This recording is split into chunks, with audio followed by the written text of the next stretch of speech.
Hello guys, আসসালামু আলাইকুম, শুভ সকাল। আপনারা কেমন আছেন? অবশ্যই আমি ভালো আছি, আলহামদুলিল্লাহ। ভিডিওটা মিস করলে আপনাদের অনেক হবে। আমি এমন কতগুলো ভিডিও দিই মানুষের সংসারের উপকারের জন্য। অনেক মহিলা আছে, ছেলে মেয়ে আছে, সংসার কিভাবে চালাবে কী করবে জানে না, যার কারণে সংসারে অভাব পড়ে অনেক হয়ে যায়। তো আমি আজকের ভিডিওটা করতেছি। এটা হচ্ছে আজকে আমাদের চিংড়ি মাছও নাই, শুটকি তরকারিও খাই না, মুরগির ফাঁকট্যাং এর একটা ভিডিও দিয়েছিলাম। মুরগির ফাঁকট্যাং দিয়ে কি রান্না করতেছি। এটা মুরগির ফাঁকট্যাং দিয়ে শসা দিয়ে আলু দিয়ে রান্না করতেছি। এটা অনেক স্বাদ, এটা অনেক স্বাদ। এই দেখেন, এখন মশলাগুলো কষাইতে দিছি। এগুলো প্রায় অনেকক্ষণ কষাবো। তো কষানো হয়ে গেলে তারপর এগুলা হচ্ছে মুরগির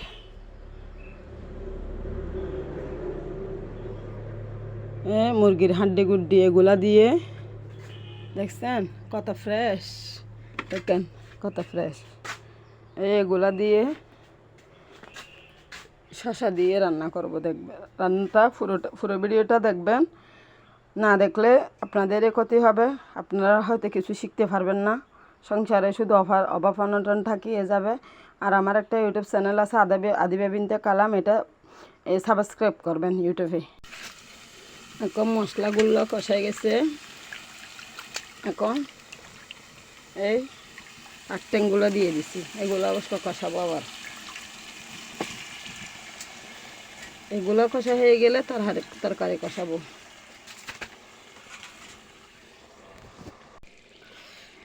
দেখেন কষানোর পরে কালারটা একদম মশলার উপরে তেল ভাসি উঠছে।